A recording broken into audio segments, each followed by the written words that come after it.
नवंबर 1980 में आईबीएम अपने बनाए हुए नए पर्सनल कंप्यूटर्स के लिए एक ऑपरेटिंग सॉफ्टवेयर मतलब कि एक ऑपरेटिंग सिस्टम की तलाश में था। उस दौरान पर्सनल कंप्यूटर्स की मार्केट बहुत बूम पर थी। एप्पल और कुछ बड़े ब्रांड्स इस मार्केट में छाए हुए थे। ये बात सबको समझ आ गई थी कि सबसे ज्यादा पैसा उस दौरान पर्सनल कंप्यूटर्स की मार्केट में ही था। आईबीएम जल्द से जल्द इस रेस में आगे बढ़ना चाहता था और वो ये भी जानता था कि उस समय उसके पास ऐसी टीम नहीं है जो कि इस ऑपरेटिंग सिस्टम को इतनी जल्दी रेडी कर पाए। इस सॉफ्टवेयर के लिए उन्होंने कई लोगों से बात करी और उन्हीं में से एक बिल गेट्स भी थे।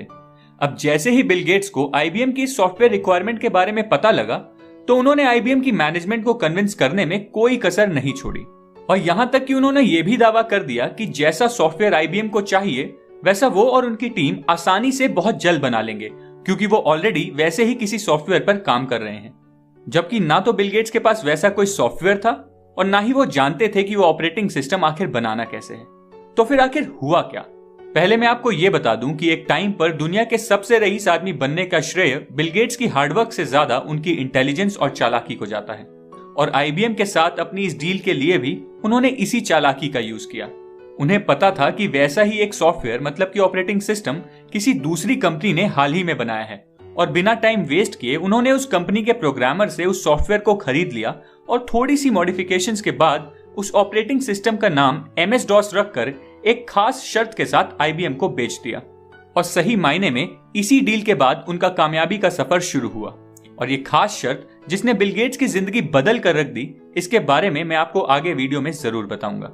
तो आइए जानते हैं कि एक छोटे से कमरे से अपनी कंपनी की शुरुआत करने से लेकर दुनिया के सबसे रईस आदमी बनने तक का बिल गेट्स का सफर आखिर कैसा था। विलियम हेनरी गेट्स, जिन्हें कि हम बिल गेट्स के नाम से जानते हैं, इनका जन्म 28 अक्टूबर 1955 में सियाटल वॉशिंगटन में एक अपर मिडिल क्लास फैमिली में हुआ। इनकी दो बहनें थीं। बड़ी बहन का नाम क्रिस्टेन था और छोटी बहन का नाम लिबी। इनके पिता विलियम हेनरी गेट्स सीनियर एक लॉयर थे और इनकी मां मैरी मैक्सवेल इनके जन्म के कुछ टाइम बाद तक एज ए टीचर काम करती थी, बट बाद में उन्होंने अलग अलग चैरिटीज के साथ काम करना शुरू कर दिया। अपने अच्छे कनेक्शंस की वजह से इनकी मां मैरी मैक्सवेल को कुछ बड़ी कंपनीज में एज ए बोर्ड मेंबर भी काम करने का मौका मिला। दोस्तों, यहां तक आपको ये बात समझ आ गई होगी कि एक वेल टू डू फैमिली से बिलोंग करने की वजह से बिल गेट्स के पास शुरुआत से ही रिसोर्सेज की कोई कमी नहीं थी, बट साथ ही साथ ये खुद बहुत कंपेटिटिव भी थे, क्योंकि इनके माता पिता अपने तीनों बच्चों को हमेशा कुछ बड़ा अचीव करने के लिए प्रोत्साहित करते रहते थे और इनकी मां हमेशा इन्हें पैसों की वैल्यू करना समझाती रहती थी। ये शुरुआत से ही पढ़ाई में काफी अच्छे थे, स्पेशली मैथ्स एंड साइंस में।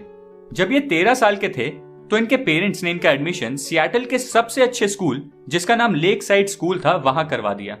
उस टाइम लेक साइड स्कूल अपने एडमिशन क्राइटेरिया के लिए बहुत फेमस था और सिर्फ सबसे शार्प स्टूडेंट्स को ही एडमिशन देता था।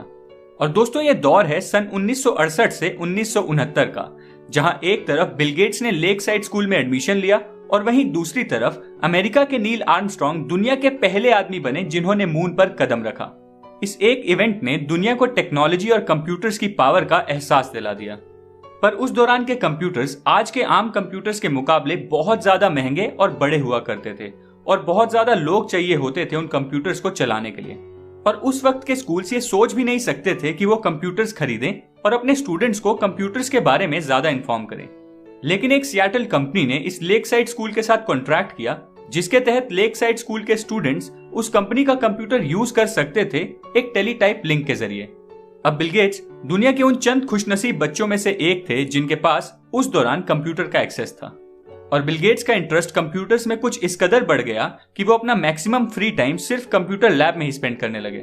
कुछ ही टाइम बाद इसी कंप्यूटर लैब में उनकी मुलाकात अपने एक सीनियर पॉल एलन से हुई, जो कि उनसे 2 साल बड़े थे। दोनों का ही कंप्यूटर्स में बहुत लगाव था और इसी कॉमन इंटरेस्ट की वजह से इनकी ये मुलाकात बहुत जल्द एक अच्छी दोस्ती में बदल गई।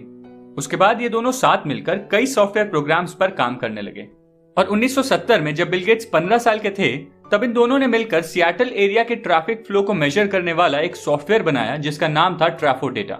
इस प्रोजेक्ट के लिए इन दोनों को $20,000 मिले, जो कि आज के हिसाब से लगभग 15 लाख इंडियन रुपीस के बराबर है।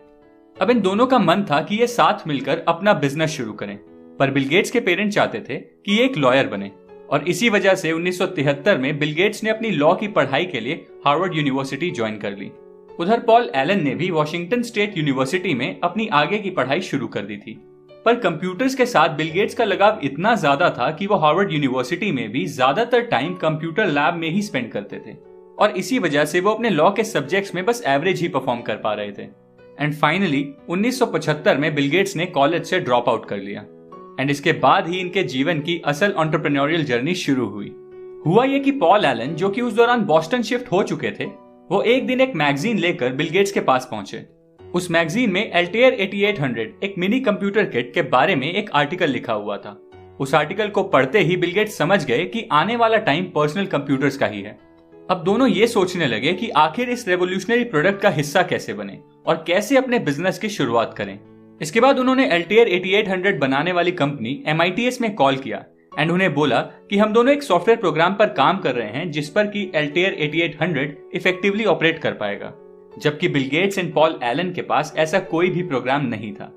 इन्होंने बस ये जानने के लिए कॉल किया था कि MITS को ऐसे किसी सॉफ्टवेयर की जरूरत है भी या नहीं। और फाइनली जब MITS के ओनर एड रॉबर्ट्स ने इन दोनों को डेमोन्स्ट्रेशन के लिए बुलाया तो इन्हें समझ आ गया कि MITS को वैसे एक सॉफ्टवेयर की तलाश सच में है।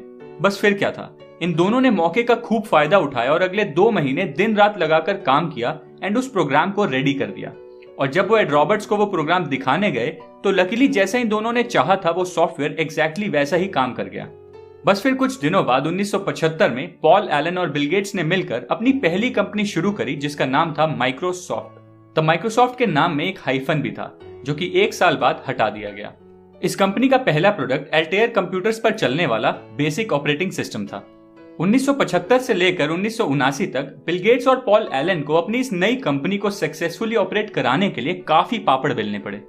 कभी इन्हें सॉफ्टवेयर की पायरेटेड कॉपीज की सेल रोकने के लिए स्ट्रैटेजी बनानी पड़ी, तो कभी MITS के नए ओनर को सू करना पड़ा ताकि इनके पास अपने बनाए हुए एल्टेयर कंप्यूटर्स के सॉफ्टवेयर का राइट बरकरार रहे। पर तमाम स्ट्रगल्स के बाद भी ये अपनी कंपनी को ग्रो करने में काफी सक्सेसफुल रहे और 1979 में इन्होंने अपनी कंपनी का ऑफिस वॉशिंगटन में शिफ्ट कर दिया, जहां अब इनके पास कुछ 25 एम्प्लॉयज थे जो कंपनी के अलग अलग ऑपरेशंस को संभालते थे। भले ही कंपनी की शुरुआत एक छोटे से झूठ के साथ हुई, पर अब 1979 में माइक्रोसॉफ्ट की नेटवर्थ कुल $2.5 मिलियन तक पहुंच गई थी और इसी साल 23 साल की उम्र में बिल गेट्स को हेड ऑफ कंपनी भी बना दिया गया। हेड ऑफ कंपनी होने के बावजूद भी कई बार बिल गेट्स अपने एम्प्लॉयज के थ्रू बनाए गए सॉफ्टवेयर की हर एक लाइन का कोड बारीकी से रिव्यू करते थे और कई बार तो वो खुद ही कोड लिखने भी बैठ जाते थे।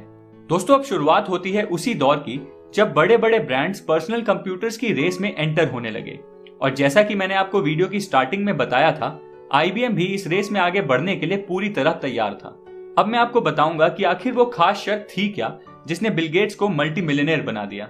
एक्चुअली हुआ ये था कि जब बिल गेट्स ने IBM को MS-DOS $50,000 में बेचा तो IBM ने बिल गेट्स से उस सॉफ्टवेयर का सोर्स कोड भी मांग लिया। पर IBM को सॉफ्टवेयर का सोर्स कोड देने के बजाय बिल गेट्स ने उनके आगे ये शर्त रख दी कि जिस भी कंप्यूटर में IBM अब ये सॉफ्टवेयर इंस्टॉल करेगा उसे हर उस कंप्यूटर में सॉफ्टवेयर इंस्टॉल करने के लिए माइक्रोसॉफ्ट को एक लाइसेंसिंग फीस देनी पड़ेगी। और इसके बाद कई अलग अलग कंपनीज ने भी अपने कंप्यूटर्स लॉन्च किए एंड बिल गेट्स ने सबके साथ इसी सेम शर्त पर काम किया और देखते ही देखते 1981 तक माइक्रोसॉफ्ट की ग्रोथ कई गुना बढ़ गई एंड माइक्रोसॉफ्ट का टोटल स्टाफ 25 से बढ़कर 128 हो गया एंड इस साल माइक्रोसॉफ्ट का रेवेन्यू भी बढ़कर $16 मिलियन तक पहुंच गया। इसके बाद माइक्रोसॉफ्ट काफी तेजी से बढ़ रहा था। पर दोस्तों, कभी भी किसी कहानी में सिर्फ अच्छे दिन ही होते हैं क्या?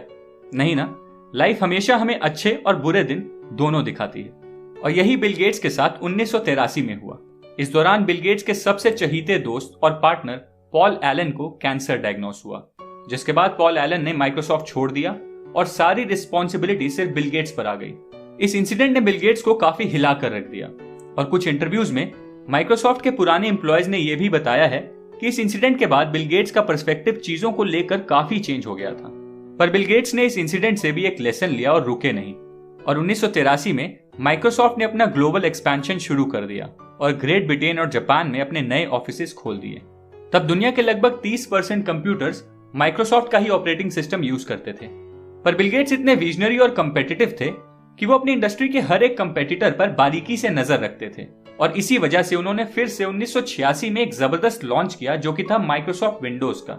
अब हुआ ये कि उस टाइम एप्पल का मैकिंटोश ऑपरेटिंग सिस्टम एक लौता ऐसा ऑपरेटिंग सिस्टम था जो कि एक ग्राफिकल इंटरफेस प्रोवाइड करता था एंड लोग माउस की हेल्प से उसे यूज कर पाते थे। जबकि तब तक MS DOS सिर्फ टेक्स्ट पर ही काम करता था और उसमें कोई माउस की फंक्शनैलिटी भी नहीं थी। एंड बिल गेट्स को यह समझ आ गया था कि इस तरह का ऑपरेटिंग सिस्टम MS DOS और माइक्रोसॉफ्ट के लिए एक बहुत बड़ा खतरा है।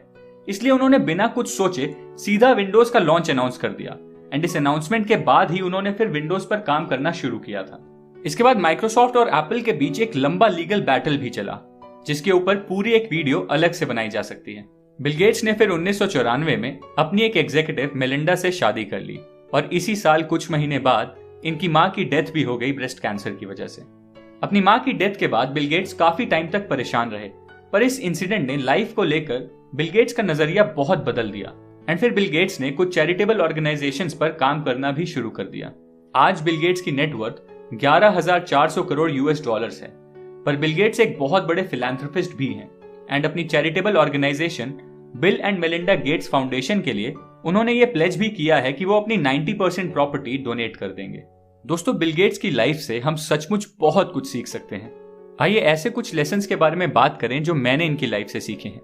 बिजनेस रिलेटेड लेसन जो मैंने सीखा वो ये है कि हार्डवर्क और लक से ज्यादा इंटेलिजेंस और टाइमिंग बहुत ज्यादा मैटर करती है किसी भी बिजनेस के लिए। दूसरा लेसन जो मैंने सीखा वो ये है कि जब Bill Gates head of company बन गए तब भी उन्होंने सॉफ्टवेयर लिखना और अपने एम्प्लॉयज के कोड को रिव्यू करना नहीं छोड़ा। मतलब हमें हमेशा अपने काम को लेकर उतना ही सीरियस रहना चाहिए जितना हम उस काम को शुरू करने के टाइम पर थे।